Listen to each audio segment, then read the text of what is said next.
Hi, welcome to day 29 of the Easter tree. Today we're going to be talking about the 400 years of silence.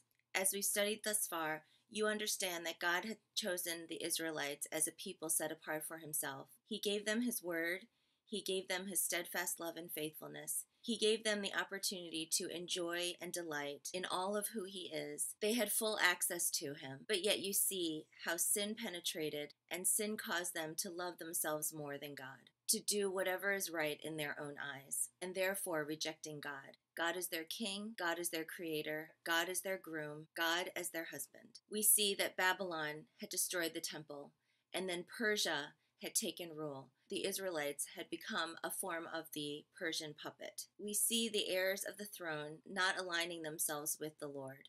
The nation of Israel, God's chosen people, were identified by God's word being with them, by being a people group whom God spoke to and loved.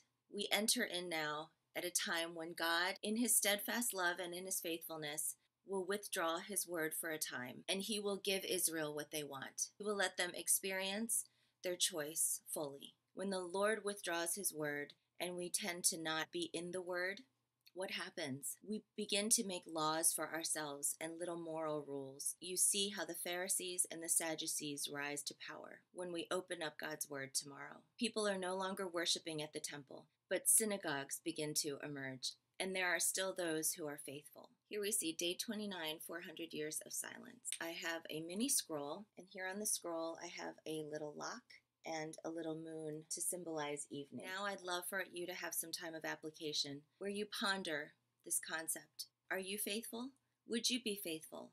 Are you communing with God in his word? If not, do you find you set up your own rules, your own do's and don'ts, so that you can feel righteous, therefore self-righteous? Wherever you are, this is a great chance to take some time and to ponder and to just tag those things in your life that you realize you need to surrender and ultimately come into God, come into his fold, and accept all that he gives you. Let's imagine, what would it be like without God's word?